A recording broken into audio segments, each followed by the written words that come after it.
ఎందుకంటే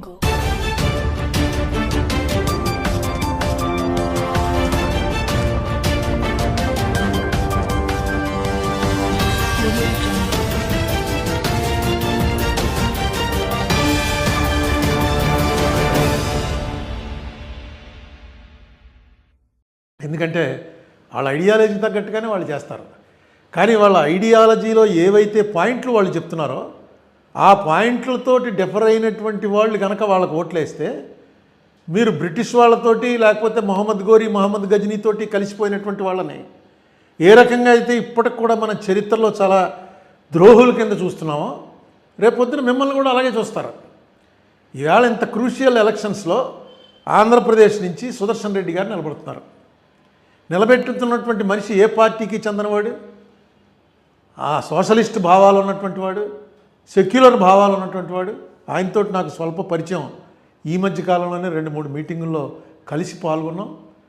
అవగాహన ఉన్నటువంటి వ్యక్తి. నెక్స్ట్ కాన్స్టిట్యూషనల్గా ఎక్స్పర్ట్.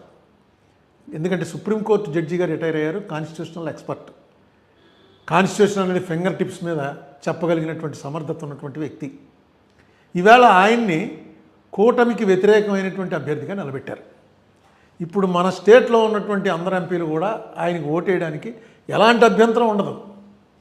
ఎందుకంటే అదేంటంటే కూటమిలో మేము భాగస్వాములం కదా అని టీడీపీ వారు అనుకోక్కర్లేదు. ఎందుకంటే ఆ పార్టీ పేరే తెలుగుదేశం పార్టీ. ఈ తెలుగు వాళ్ళ కోసం, వాళ్ళ ప్రైడ్ కోసం ఎన్టీ రామారావు గారు పెట్టినటువంటి పార్టీ. ఎప్పుడైతే తెలుగు అభ్యర్థి సుదర్శన్ రెడ్డి గారు పోటీ చేస్తున్నాడో మాకు ఈ పార్టీలు ఇవన్నీ కాదండి, మా తెలుగుదేశం పార్టీ సుదర్శన్ రెడ్డి గారికే ఓటేస్తాం మేము అని చెప్పి డైరెక్ట్గా వేయచ్చు. ఎందుకంటే ఇది సీక్రెట్ ఓటు.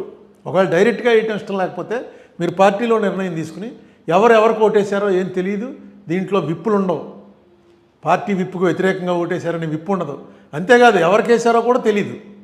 బహుశా మా తెలుగుదేశం వాళ్ళంతా మా పార్టీ అది కదండి అందుకుని అలా వేసామని చెప్పేసి అనొచ్చు. తెలుగుదేశం ఎందుకంటే ఇలాంటిది ఒక ప్రెసిడెంట్ నాకు గుర్తుండి ప్రతిభా పాటిల్ గారు పోటీ చేసినప్పుడు శివసేన పూర్తిగా కాంగ్రెస్కి తీవ్రమైనటువంటి వ్యతిరేకంలో ఉంది. ఎందుకంటే మేము అప్పుడు ఎంపీలో అపోజిషన్ బెంచ్లో మెయిన్ గట్టిగా మాట్లాడే వాళ్ళంతా శివసేనలోనే ఉన్నారు.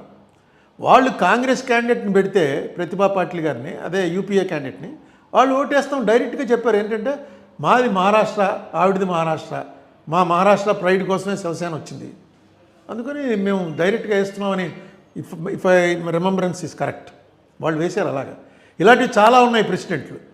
సో తెలుగుదేశం పార్టీకి సంబంధించినటువంటి ఎంపీలు ఏమాత్రం మొహమాటం లేకుండా, ఎవరితోటి ఏ తగువు లేకుండా సీక్రెట్గా వేసి రేపు సుదర్శన్ రెడ్డి గారికి ఓటేసి వచ్చేయచ్చు. దానివల్ల ఏ నష్టం ఉండదు. అది కాకుండా చంద్రబాబు నాయుడు గారి గతంలో 2-3 సార్లు డిఫర్ అయ్యారు. బీజేపీ వారితో చాలా స్ట్రాంగ్గా డిఫర్ అయ్యారు. ఈ దేశంలో చంద్రబాబు నాయుడు గారు విమర్శించినంత స్ట్రాంగ్గా మోడీ గారిని, బీజేపీని విమర్శించినటువంటి మరొక నాయకుడు లేడు.